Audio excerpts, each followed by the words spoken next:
Hello and welcome to the Empower You Podcast Authorship Series, brought to you by Lyfe. In each episode, we interview a self-published author to talk about their journey to becoming an author and to reveal tips to help future authors release their story to the world. I'm your host, Kenston Henderson, founder and chief empowerment officer at Lyfe. In today's episode, we have as our featured author, Kerry Lynn. K.Vachel Lynn is a dynamic motivational speaker, community activist, college professor, business consultant, poet, a wartime veteran, understanding that love is the greatest gift, yet the least given. He sought out to correct some errors he encountered in his life. So Kerry is the author of the book, Overcoming Obstacles, Inspiration, Motivational. How you doing, Kerry? Doing good. Thank you for having me. Thank you for having me. No problem. Welcome to the Empower You podcast. Listen, I'm excited to interview you, and I want to first start out with, what's your book about? Well, my book is about how individuals go through life and the cycles they go through in life. How do they overcome those cycles to get to where they can be productive or become self-sufficient and not let those cycles take them into a direction where it may lead to imprisonment, it may lead to death, or it may just lead to a life full of uncertainties. So that's what my focus was. That's good. That's good. So tell me, well, like, what made you write this book? What was the behind it? Well, I realized as a father, I grew up in an all male, all female dominant society, far as family, and my father wasn't really active. And a lot of things that I encountered, I probably wouldn't have encountered if my father would have been there or was actively there. Let me just say that. Yeah, you gotta add So that. so I realized even here in 2021, I wrote this book like 2 years ago, that we still have this dilemma where men are not actively involved in their children's lives. And so both male and female have issues when they don't have the presence of their father. And I was just encouraged to kind of like say, hey, let's stop making excuses on why we can't do stuff and let's focus on what we can do.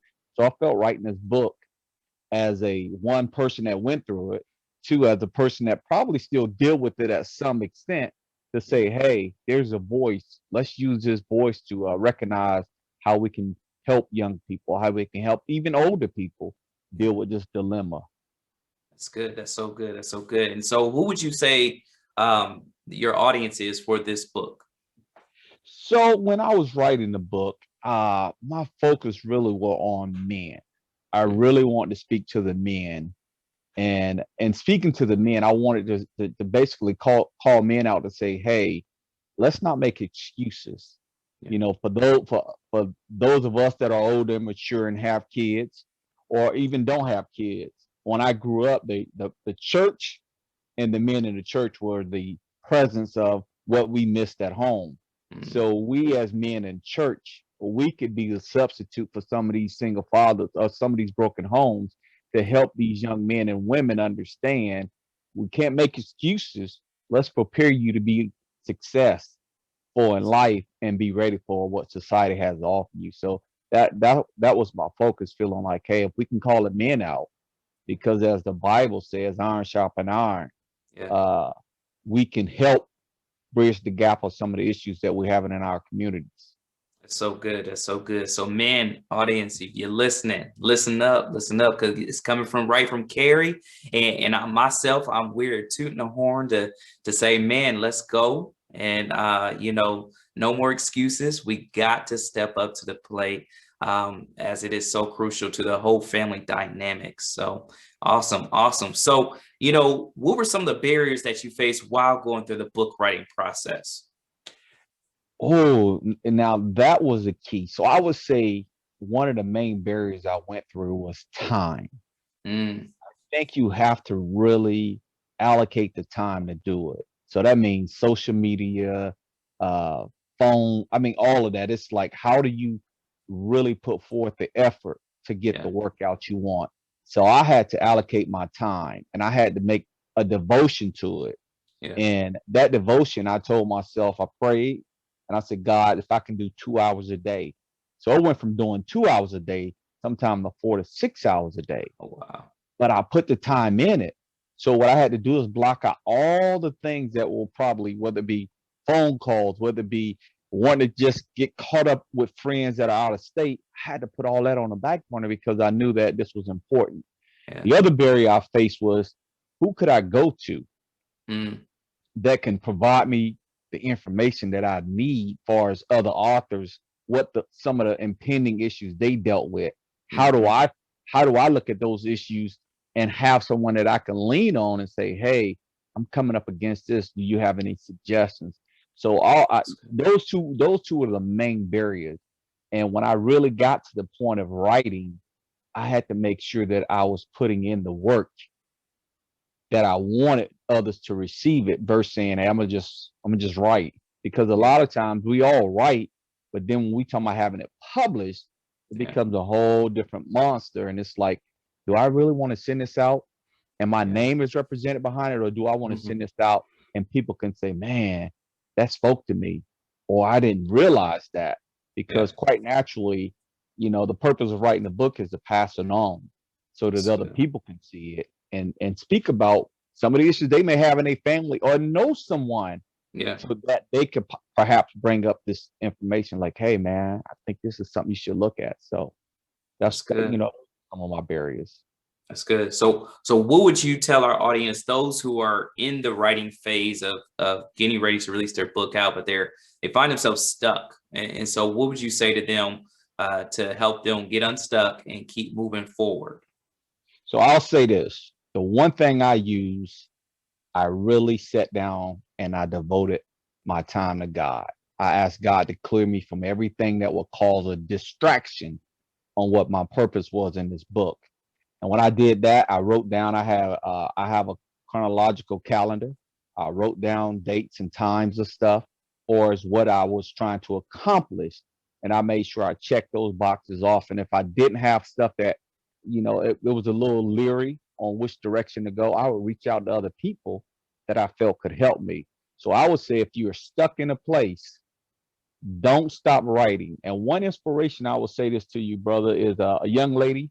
She was on her deathbed and she called me and she said, Kerry, she said, if I was able to write a book, I would write a book. She said, that's a legacy that you pass on for generations. She said, but our culture is so used to passing on monetary gifts and those go away. And she said, can you imagine leaving a legacy that you wrote about and it can be 200-300 years down the road? And that really inspired me because this young lady, her intent was to write, but because of the severity of her cancer, she was unable to. And I sat there that night after we spoke, man, and I was like, God, this is the reason why she said this. What am I to do? So what I've been doing lately, brother, is I've been encouraging other men to actually write, to get out of the funk of saying, hey, leave a legacy. And it don't have to be monetary, but leave something your kids can read. And you'll be surprised, what you can leave them. Because back in the day, Kingston, we had the big family Bibles. I know you remember that. Everything was written in those Bibles. But as we've gotten to our age, you don't hardly see those family Bibles no more. And legacies was passed down through those Bibles. So I was like, how do you leave a legacy? And this is one legacy that, we all can leave, and we could all make sure that our kids have an opportunity to recognize and receive it. Wow, man, that is so awesome. Audience, I hope y'all listening in, leaving that legacy. I mean, I didn't even think about it that way. I mean, that just got me excited to want to jump back in. I got to do some more writing. I got to release some things because, like you said, if we're not leaving money legacy, we need to be leaving wisdom, and wisdom is money at the end of the day. And so, what can you put in your books to make sure that life is being spoken into your generations and generations to come? So that's awesome. Well, my brother, listen, it's been fun. It's been real. But where can people find your book and purchase it at? You could actually go on Amazon. So my book is actually on Amazon.com, and that's K.Vachel Lynn. And the book is called Overcoming Obstacles. And I really pray based on other individuals that have read it, that it'll be a blessing to you, that, you know, you, meaning you as the audience, and that you can pass this information on. And I think you'll be really touched on some of the information that's shared in there.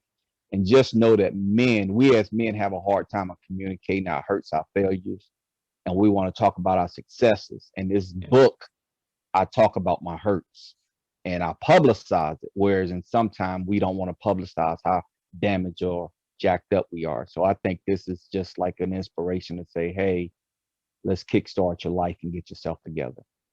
That's good. That's good. All right, my brother. Well, I want to thank you and appreciate you for spending time with us.